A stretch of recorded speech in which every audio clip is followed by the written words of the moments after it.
नमस्कार. आज आपण वटपौर्णिमेचं महत्त्व जाणून घेणार आहोत. आपल्याला कथा वटपौर्णिमेची माहिती आहे की सत्यवानाचे प्राण सावित्रीने यमाकडनं परत आणले आणि त्या निमित्ताने आपण सर्व आपल्या माता भगिनी या वडाच्या झाडाची पूजा करतात आणि मागणं मागतात, अखंड सौभाग्याचं मागणं मागतात.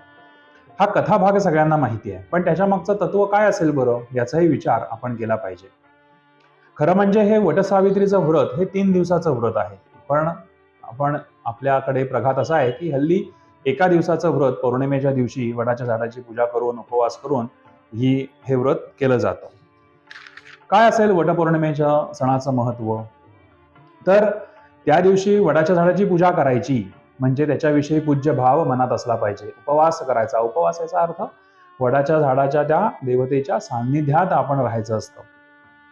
त्या दिवशी जास्तीत जास्त वेळ आपला त्या झाडाजवळ कसा व्यतीत होईल हे पाहावं, म्हणून त्याचं पूजन सांगितलेलं आहे.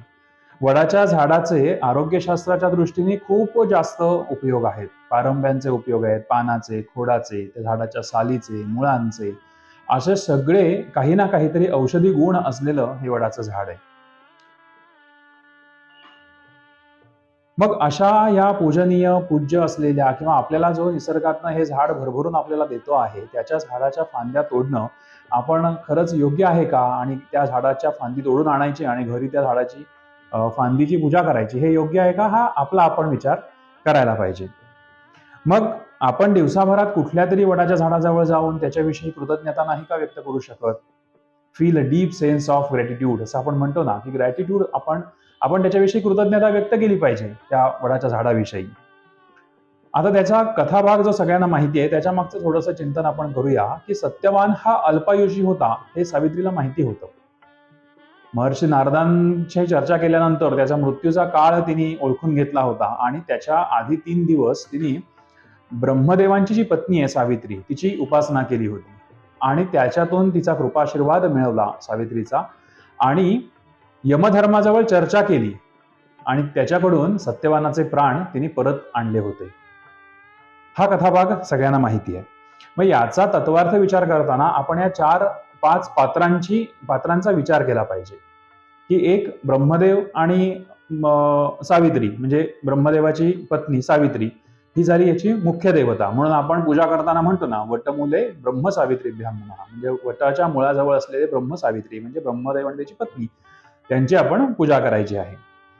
आणि सत्यवान याचा विचार आपण कसा करूया की सत्याने जगत असलो तरी सुद्धा सृष्टीचे नीतिनियम जे काही आहेत ते आपल्याला कोणालाही चुकलेले नाहीत, म्हणजे अगदी सत्यवानाला सुद्धा.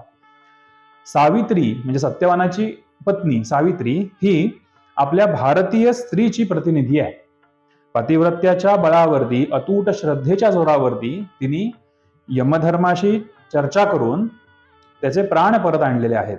म्हणजे हा एक स्त्रीचा सुप्त गुण आहे की अतूट श्रद्धेचा सुप्त गुण सावित्रीचा दिसतो आपल्याला. यमधर्म या देवतेविषयी आपण काय म्हणू शकतो की ती एक नीतिनियम विषयक आचारसंहिता म्हणजे यमधर्म, आणि नारद मुनी म्हणजे भक्तीचे सर्वकालीन कल्याणकारी प्रवृत्तीचे प्रतीक हे आपले नारद मुनी आहेत. सत्यवानाचा मृत्यू अटळ असून सुद्धा सावित्री त्याच्याशी एकनिष्ठ राहिली.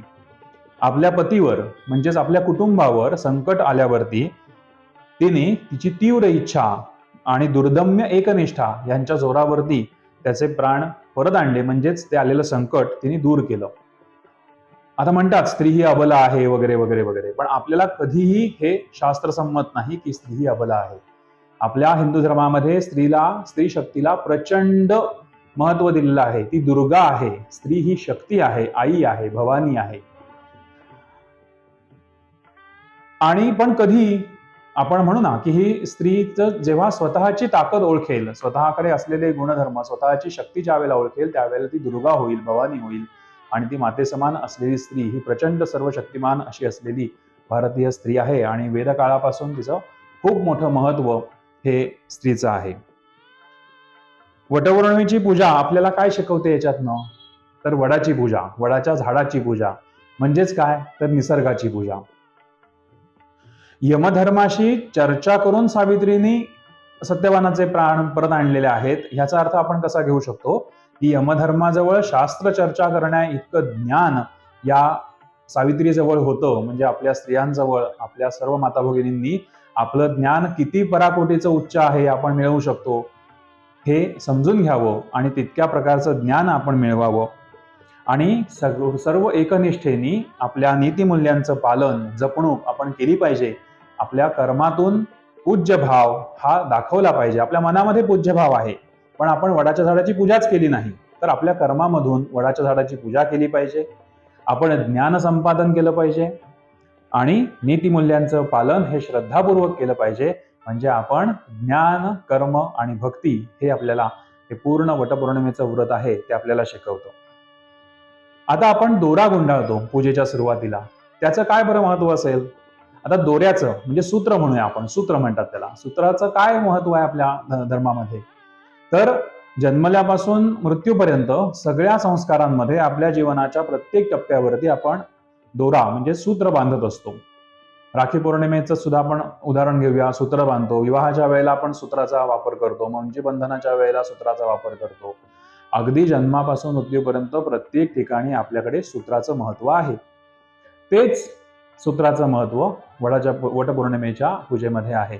आपले आणि आपल्याला प्रिय असलेल्या व्यक्तीचे किंवा त्या संस्काराचे, त्या परंपरेचे ऋणानुबंध आपले जोडले गेले जावेत, त्यासाठी हे सूत्राचं प्रतीक आहे.